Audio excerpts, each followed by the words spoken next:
예수님께서 사마리아 지역에 있는 세겜의 한 우물가, 야곱의 우물가에 계셨죠. 근데 시장하셨어요. 제자들로 하여금 음식을 사러 도시에 보냈고, 예수님은 우물가에 앉아 있었는데 좀 목이 말랐어요. 그때 사마리아 여자 한 명이 찾아온 거죠. 그때 예수님께서 사마리아 여자에게 부탁합니다. 나에게 물 한 모금만 주시오. 이렇게 부탁을 했어요. 근데 사마리아 여자가 깜짝 놀랐어요. 왜냐하면은 사마리아 사람하고 이스라엘 사람들 서로 상종하지 않았습니다. 아시다시피 722년에 북이스라엘 망하면서 이방 민족이 와서 사마리아 여자들과 함께 관계를 가지고 자녀를 낳았어요. 사마리아인은 순수한 이스라엘 피를 가진 게 아니라 이방 사람들의 피를 가졌기 때문에 유대인들이 사마리아 사람들을 상종하지 않았습니다. 그러니까 사마리아 여자가 깜짝 놀라가지고, 아니 유대인하고 우리 사마리아인 사이에 상종하지 않는데 더군다나 유대인 남자가 사마리아 여자에게 물을 달라고 하십니까? 참 이상합니다. 이런 식으로 이제 대답을 했어요. 그때 예수님이 아주 중요한 말씀했어요. 내게 물을 달라 하느니, 다시 예수님께서 사마리아 여자에게 물을 달라고 했잖아요. 내게 물을 달라 하느니가 누구인 줄, 예수님이 그리스도인 줄 네가 알았다면 너는 그에게 구하였을 것이다.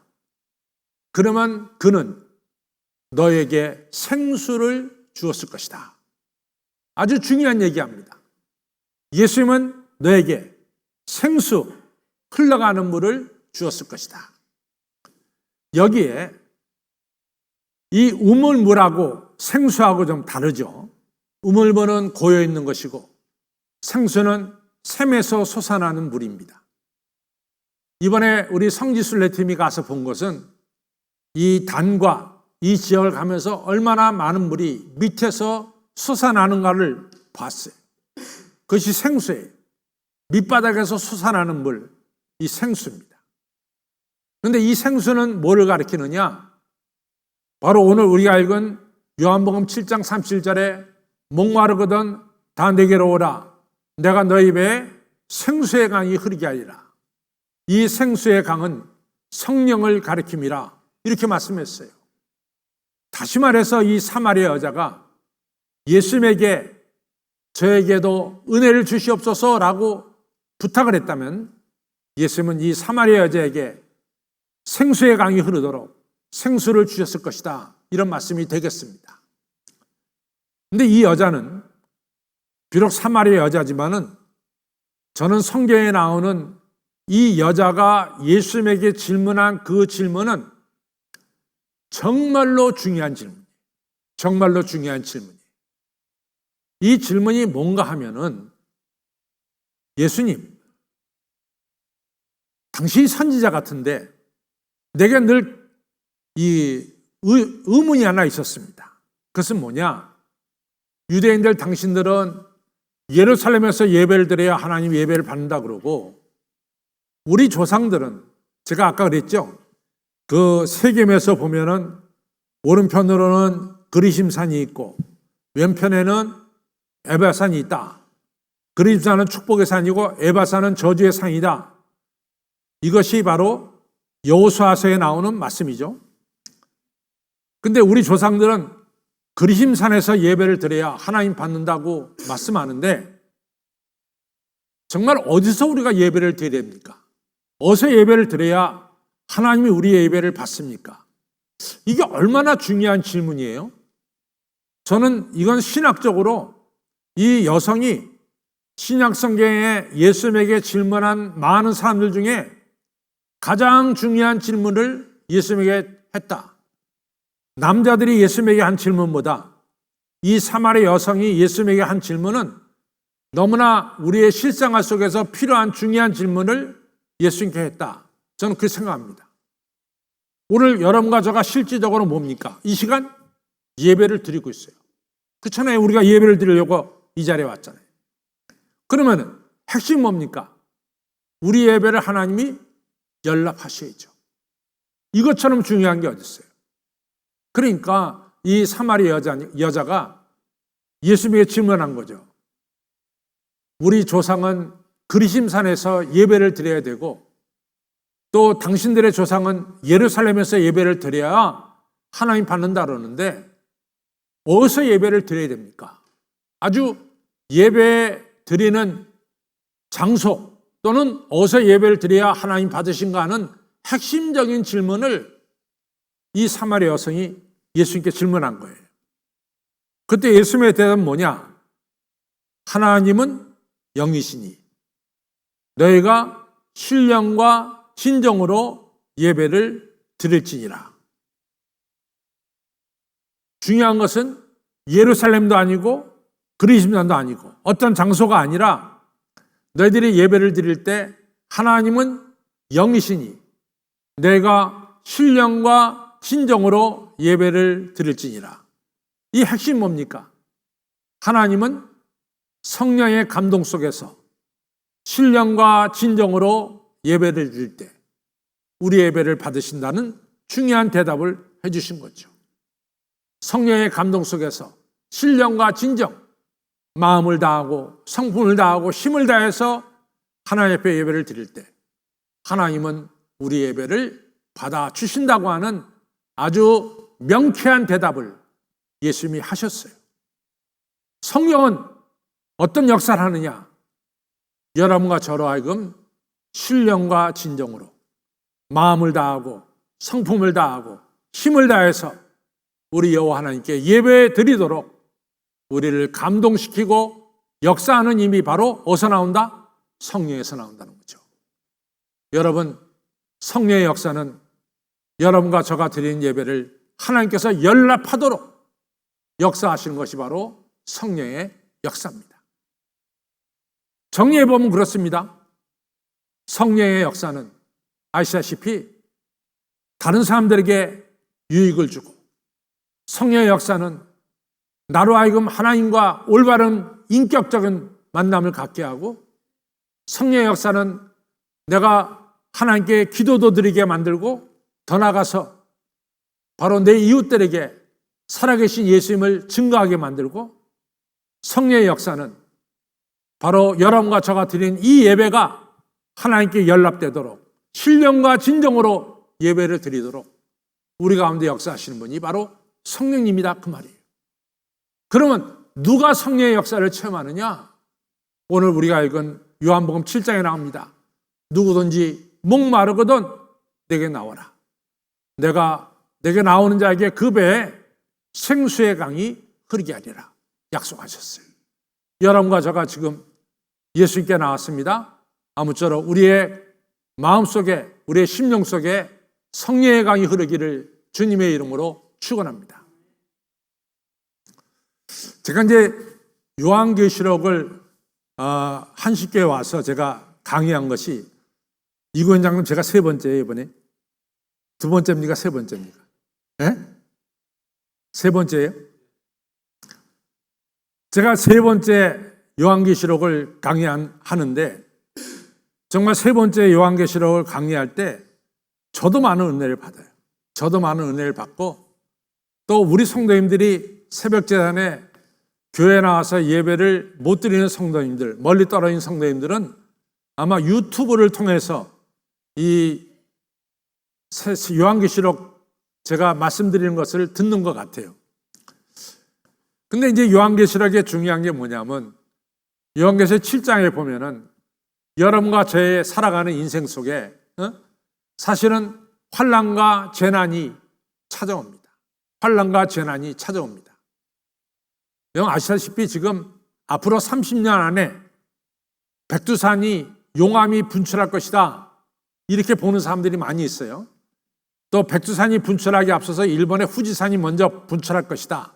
그러면 아주 한반도나 일본은 정말 큰 어려움을 겪게 될 것이다. 이런 과학자들의 이야기가 지금 나오고 있습니다. 또 한 가지는 아시다시피 북한에서 지금 핵실험을 굉장히 하고 싶어 해요. 근데 그 핵실험을 못하는 것은 미국 때문에 못하는 게 아니라 핵실험 못하는 것은 중국 때문에 못합니다. 중국이 북한이 핵실험하는 걸 원치 않아요. 왜냐? 북한에서 핵실험하다가 자칫 잘못해가지고 그것이 백두산의 용암을 분출하는 데 하나의 계기를 만든다면은, 백두산이 용암이 분출되면은 아시다시피 우리 한반도도 큰 피해를 입지만 엄청난 피해를 누가 또 입습니까? 중국이 입어요, 중국이. 왜냐하면 백두산이 반으로 갈라져서 저쪽 편은 중국이고 이쪽 편은 우리 한반도란 말이죠. 그러니까 지금 중국에서 북한이 핵실험하는 걸 그렇게 막는데요. 왜냐? 니네 핵실험을 하다가 그것이 사이드 어펙트죠. 어떤 영향을 미쳐가지고 백두산의 용암을 분출시켜봐라 말이에요. 그럼 자기들이 엄청나게 피해를 입으니까 하지 말아라 그런다는 거죠. 하여튼 어쨌든 간에 우리가 사는 이 세상에는 환난과 재난과 여러 가지 어려움들이 있어요. 하나님이 말씀합니다. 너희들에게 앞으로 환난과 재난과 어려움이 닥쳐올 건데 내가 하나님을 섬기는 너희들에게 이 환난과 재난이 오기 전에 이마에다가 인을 쳐주겠다. 그래서 인치는 천사에게 하나님의 성도들에게 이마에다가 인을 치라 그래요. 그러면 인을 받은 백성들은 환난과 재난 속에서 능히 환난과 재난을 이겨내고 하나님께서 베푸신 영광의 자리에 들어서게 된다라고 하는 사실이에요. 그러니까 환난과 재난은 예수님 믿는 사람도 겪고 안 믿는 사람도 똑같이 겪습니다. 그러나 환난과 재난 속에서 하나님께서는 하나님의 성도들이 환난과 재난을 능히 이겨낼 수 있도록 하나님께서 함께 해주시고 지켜주시겠다는 약속이 바로 이마에다가 인을 치는 곳이고, 인을 친다고 할 때 인을 친다는 것은 성령의 인을 받는다는 것을 의미하는 것이죠. 여러분, 성령의 인을 받는 게 중요해요. 요한복음 13장에 보면 예수님께서 제자들에게 내가 너희를 떠나야 되겠다 이런 얘기를 합니다. 그때 베드로가 그러죠. 주여 어디로 가십니까? 어디로 가든지 우리는 나는 목숨을 다해 주님을 따라갈 것입니다. 이런 얘기를 요한복음 13장에서 합니다. 그러나 많은 제자들이 예수님이 어디로 가시는지 묻진 않고 근심과 걱정에 빠져 있어요. 예수님 뭐라고 말합니까? 내가 어디로 간다, 너희들 곁을 떠난다 그러는데 너희들 중에 내가 어디로 가는지 묻는 자가 없고 왜 이렇게 근심과 걱정에 빠져 있느냐? 내가 중요한 것을 말하겠다. 내가 떠나는 것이 너희들에게 유익이라. 내가 떠나면 보혜사 성령이 너희들에게 임할 것이다. 보혜사 성령이 너에게 임하면 내가 너에게 말한 것을 가르쳐 줄 것이고 생각나게 할 것이고 죄와 의에 대해서 알게 될 것이고 너희가 내 능력을 힘입게 될 것이다. 더욱더 중요한 것은 내가 너희를 절대로 고아처럼 버려두지 않을 것이다. 성령은 우리에게 오셔서 우리가 혼자 살아가는 것이 아니라 우리 예수님과 함께 살아간다는 것을 느끼게 하고 깨닫게 하는 것이 바로 성령님의 역사라 그 말이에요. 오늘 이 말씀을 하시는 거죠. 성도 여러분, 성령님의 역사가 얼마나 소중합니까? 여러분과 저의 앞길에 환난이 있습니다. 재난이 있습니다.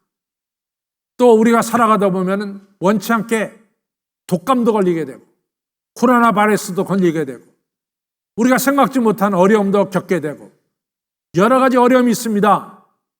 그러나 세상 끝날까지 우리와 함께 하시겠다고 하는 이 보혜사 성령님의 역사로 말미암아 우리는 환난과 재난을 능히 이겨내고 흰옷 입는 승리의 자리로 여러분과 저는 들어갈 수가 있게 되는 거죠.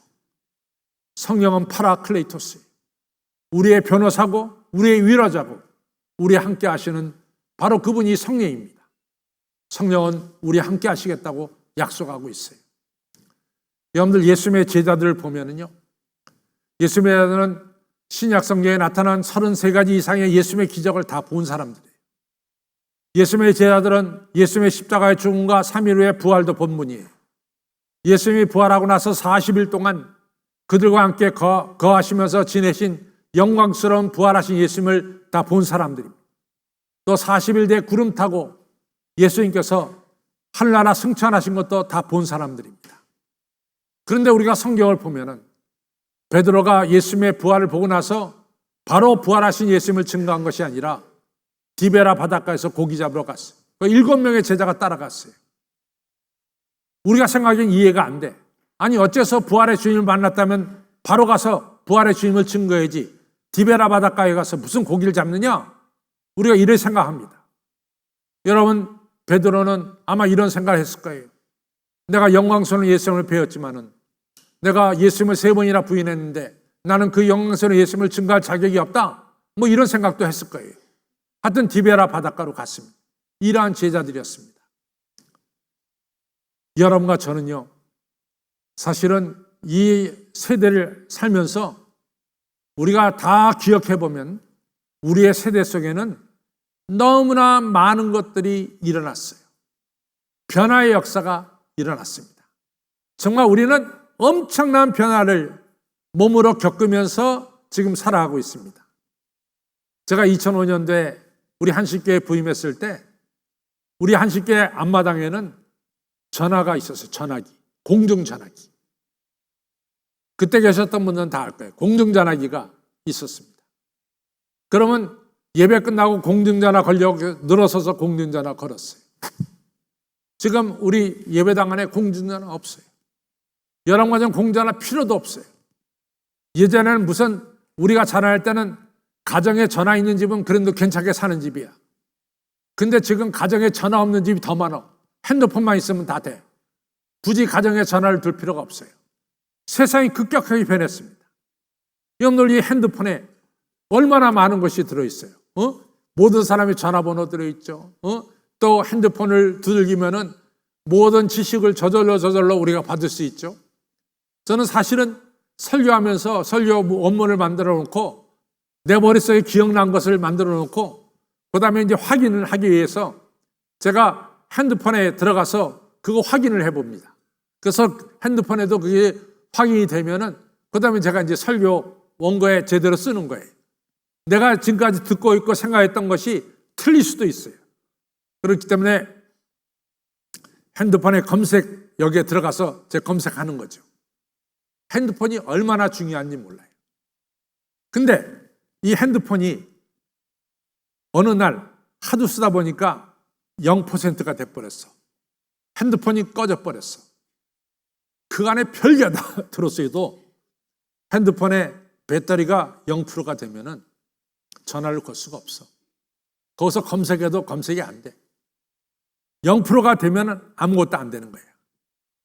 그러나 그 핸드폰이 전기에 연결돼 가지고 다시 배터리에 1%, 2%씩 올라오기 시작하면은 여러분 핸드폰에 들어있던 여러분들의 정보를 다 빼낼 수 있고 다른 지식도 빼낼 수 있고 그 핸드폰이 가지고 있는 무궁무진한 모든 지식과 핸드폰이 가지고 행할 수 있는 일들을 행할 수가 있습니다. 그거 똑같아. 베드로가 예수님의 기적을 봤죠. 예수님의 십자가를 봤죠. 예수님의 부활을 봤죠. 예수님의 승천을 봤죠. 근데 거기에 성령이라고 하는 불이 딱 연결되니까 그 다음부터는 베드로는 능력의 사람이 된 거야. 예수 그리스도 증거하고 그리고 사람도 살리고 기적을 일으키는 사람이 된 겁니다. 성령은 우리를 능력 있게 만듭니다. 성령은 여러분들이 여태까지 들었던 예수님에 대한 지식이 우리에게 살아 움직이도록 만드는 것이 바로 성령입니다.